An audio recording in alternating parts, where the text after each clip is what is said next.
Hello, welcome to the Ponder Rock Podcast, a podcast about Peace Corps volunteers serving in Jamaica. I'm your host, Alex Nash, and today's episode brings you our very first edition of Pancakes, Coffee, and Volunteers, or PCV for short. My guest today is Dylan Potter, a volunteer in the environment sector.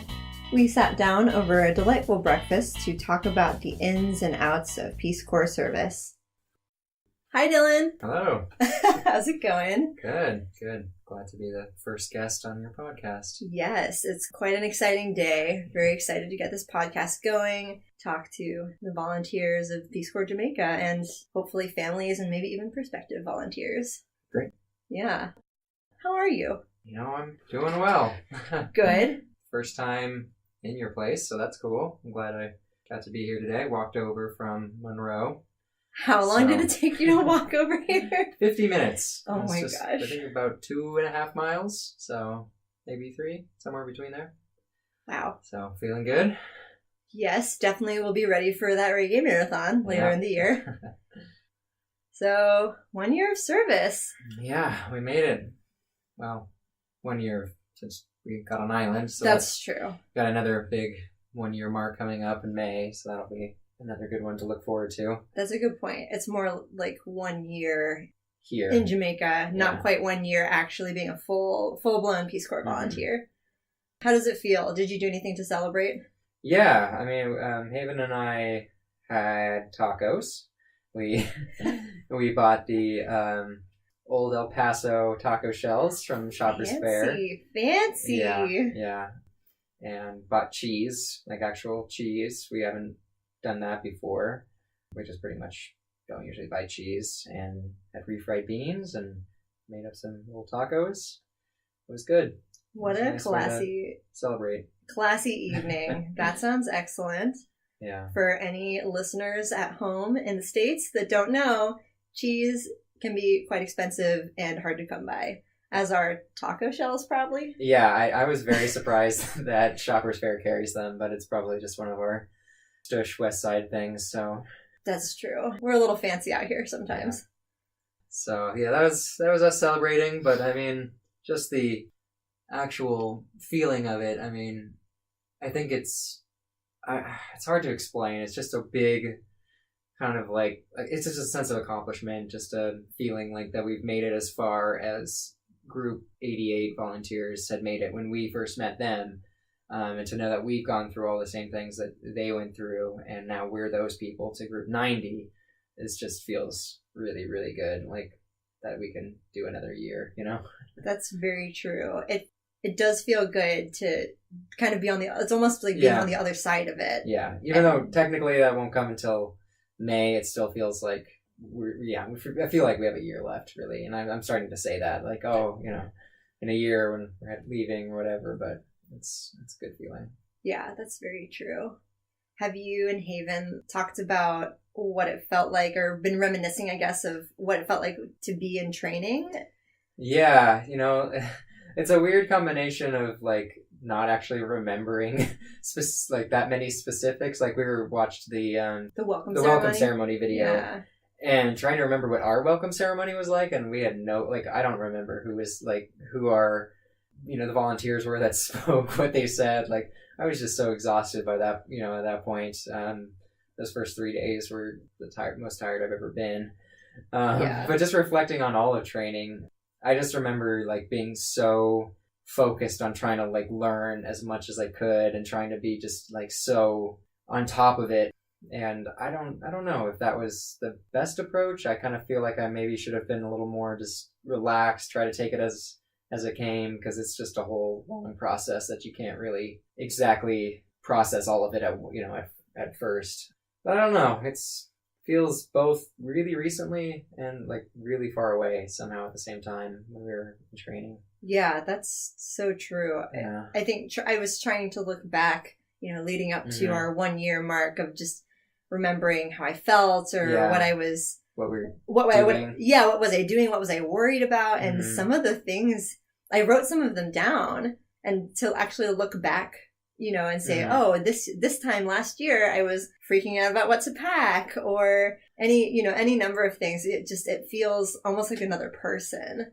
Yeah, because really the year of being in Jamaica and the year of Peace Corps service is like the most different year of my life. Like there's no way anything ever compares to the amount of stuff that I've learned and changes that have happened. So it's like the person before Peace Corps really is kind of a different person in a cliche sort of way. Yeah. But I feel like it's kind of cool to look back on that, though. Sometimes it's a little bit scary to realize that you're so vastly different from a year ago that it's hard to sometimes recognize your old self. But I think in a lot of ways it's very cool to see how much we've grown in just a year. Yeah, really. It's so much. It's like hard to even process all the details of the year.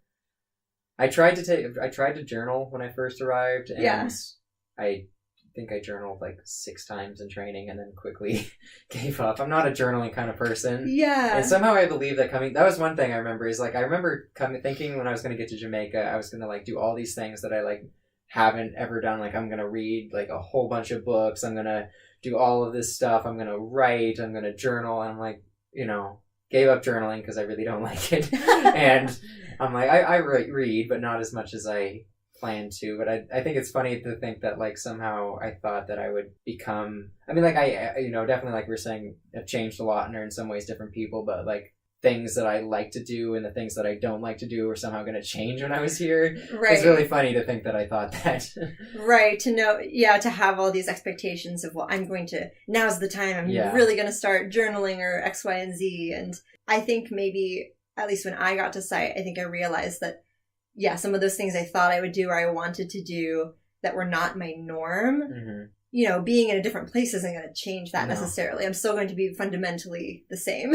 Yeah, in a lot of ways, it's like, since we're so pushed outside our comfort zone so much, that the things that make us most comfortable are usually the things that we want to go to when we're just like at home after the day is over. I'm not going to go home after, being at school with a bunch of crazy kids all day and like suddenly, sit down and write like 2 chapters of a book or something like I was thinking I might try to do. Yeah, that's so true. I think that speaks to something that a lot of volunteers and probably the trainees in Group 90 that just got here, they'll probably quickly realize that a lot of times at school or in the environment sector, whatever you're doing any given day, a lot of times when you get home, even if it was a great day, you're going to be so tired. At least I am sometimes. And it's not, a lot of times it's a satisfied tired, like I did something today. My student had a breakthrough today, but it still just takes a lot of energy. And I think having those things that comfort you and those habitual things that you're used to doing all the time are quite important. Yeah, for me, I realized I looked back at my journal and I am definitely a journaler, but even during training, I can actually see if I like segment the pages by the month. I only journaled maybe a handful of times during training. Yeah. And then once we got to site, we had all this time to settle in and get used to everything. I think that was when I really started to process everything that had happened. And you can see the sections of pages get thicker and thicker as I journaled more. Because I think that, for me, that was my way of processing. But everyone does it differently. So I'd say that's definitely something I hope for the new trainees or for any prospective volunteers thinking about Peace Corps, just to have those tools at the ready or know what works for you, maybe. Yeah, be prepared to enjoy your comfort zone and, in your own space when you can, because you're outside of that a lot, especially in the first few months in training and at site and trying to do all that. It's a lot to take in, so take time for yourself. Yeah, definitely.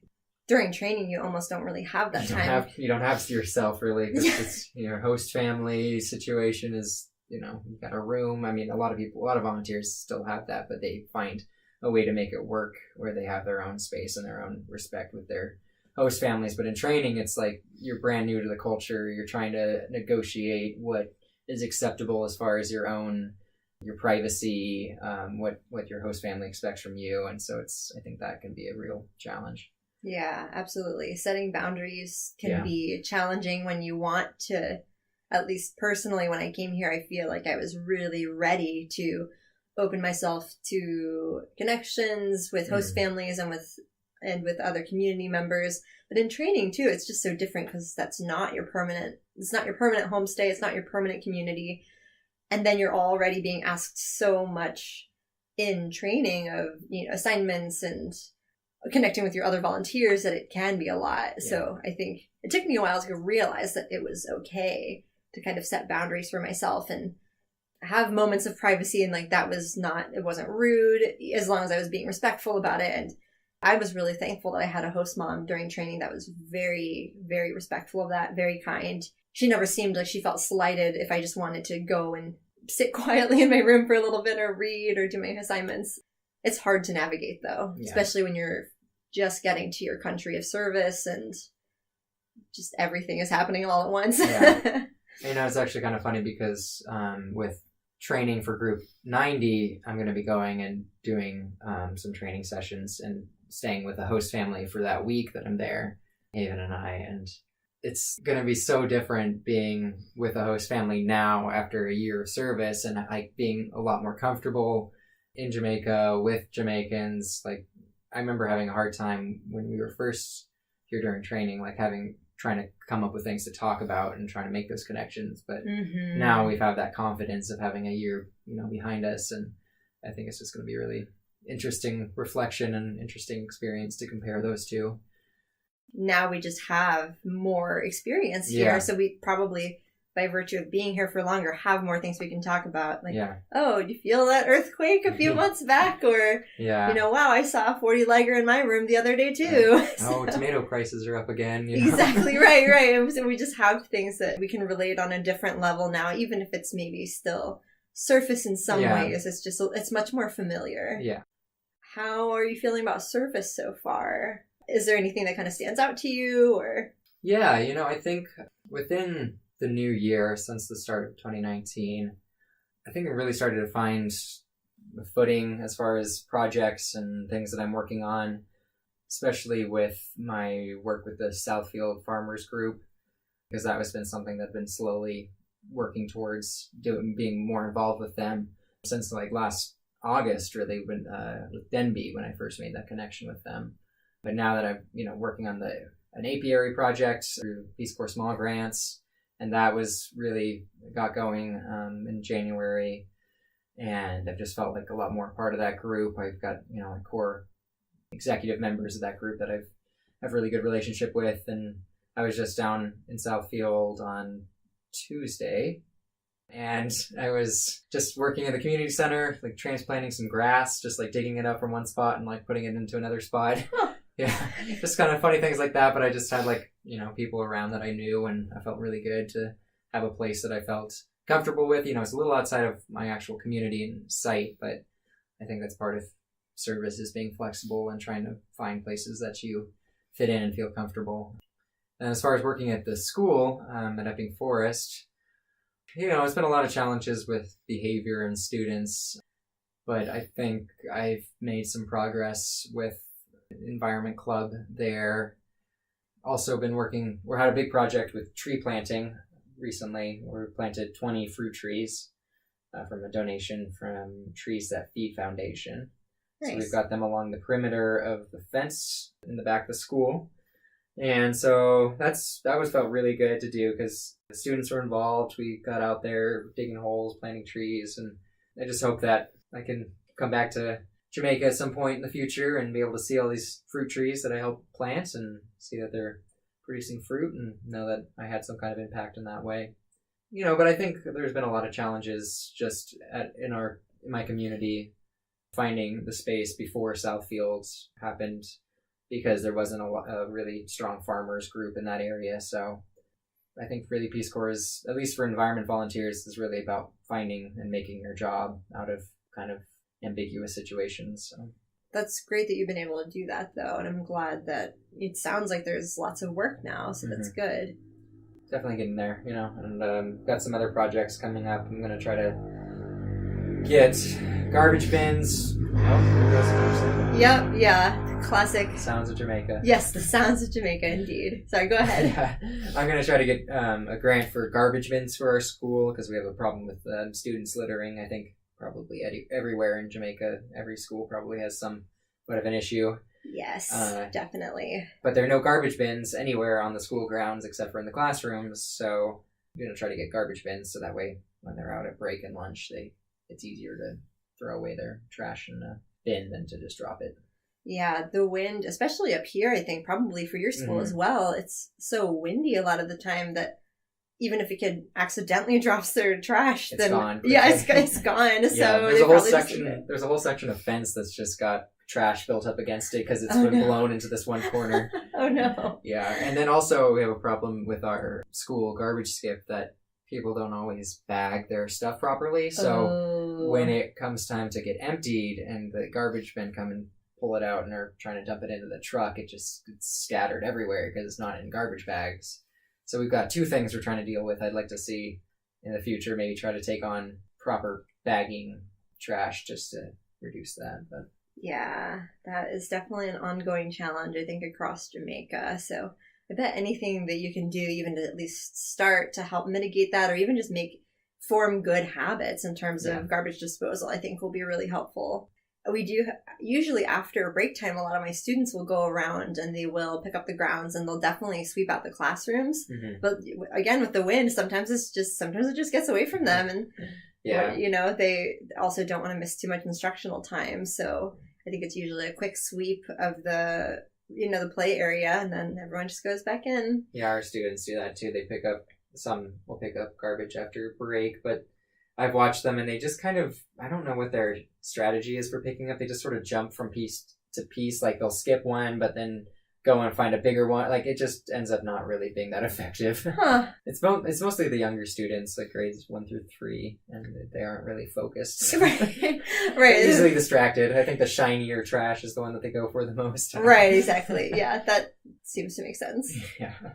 Is there any advice or anything you can think of that maybe you wish you would have known during training or something you would have liked to hear from an 88 volunteer when we were in training that you want to pass along to Group 90?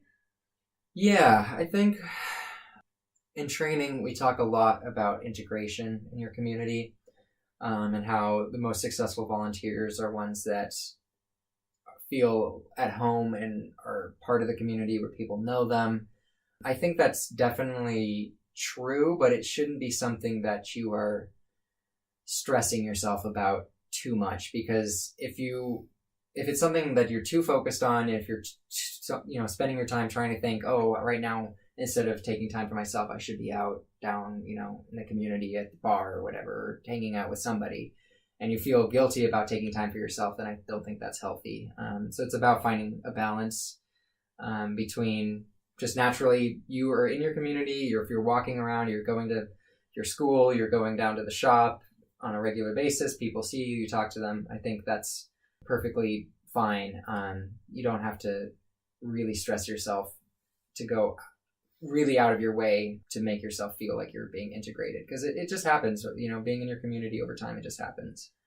So just, don't push your comfort zone too much, because then you really start to feel stressed and feel anxious and that you're not achieving what you should. And so take time. Yeah. That is one of my favorite things that Jamaicans say. Just like take time. Yeah. And it's so simple, but I think so applicable to so many things we do here with our work at schools or in the environment sector and with our integration. It takes time. And I think especially those first few months at site, I know I was quite stressed about not integrating enough or worrying I wasn't doing enough to integrate or being visible enough. Mm-hmm. And a lot of times it just looks really different in everyone's community. And I think in my mind, I had this one picture of what integration should look like, and anything outside of that vision or idea that I had didn't feel like it was meeting the standard. Yeah. And it was stressful. And I think because of that, when I would try to interact with community members or I would put myself out of my comfort zone, I think I was stressed in that moment too, and then it didn't really feel natural. And my community members could tell, and they don't want you to feel uncomfortable. And of course, they're like, my community is very kind and welcoming, but they can also tell if I'm not 100% comfortable or if I'm not being myself.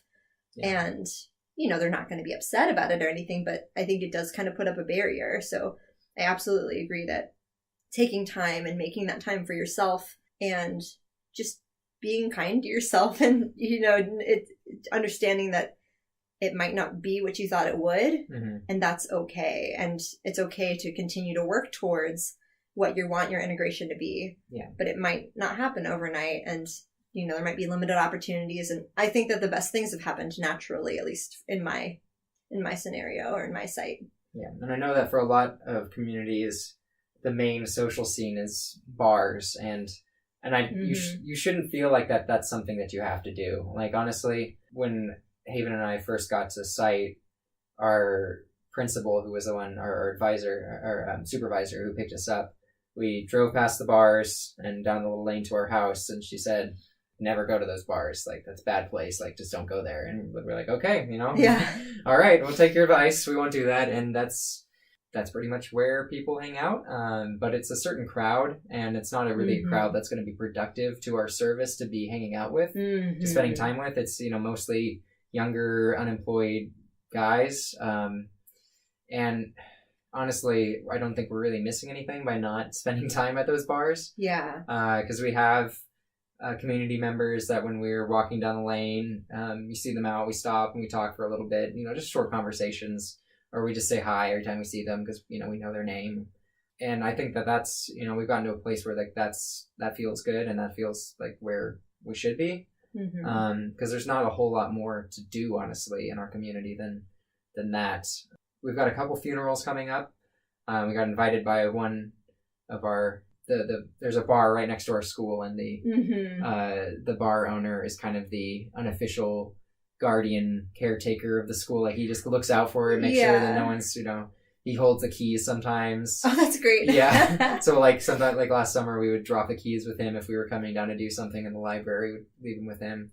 And he just invited us to his mom's funeral. And so, like those kind of things, like obviously he sees us as a part of the community now, somebody he wants to have there, and that feels good, Yeah. And I feel like it takes time. Like we said, it takes time. And we've been in the community for not quite a year yet. It'll come in May, and you live a year anywhere, you start to make those connections, but it doesn't happen right away. So wherever you are, even if you're in the United States and you can easily relate to anybody around, a lot of neighborhoods, people don't talk, they don't hang out.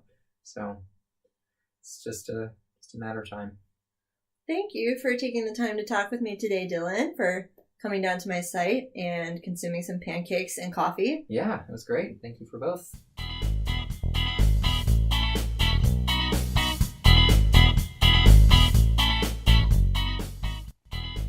You've been listening to the Pond to Rock podcast.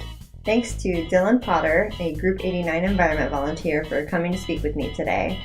Thank you to Emily Bergman, my co-conspirator and partner in crime for the podcast, and the rest of the Peace Corps Jamaica social media team.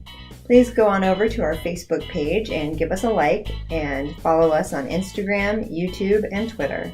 Thanks so much, and we'll see you next time.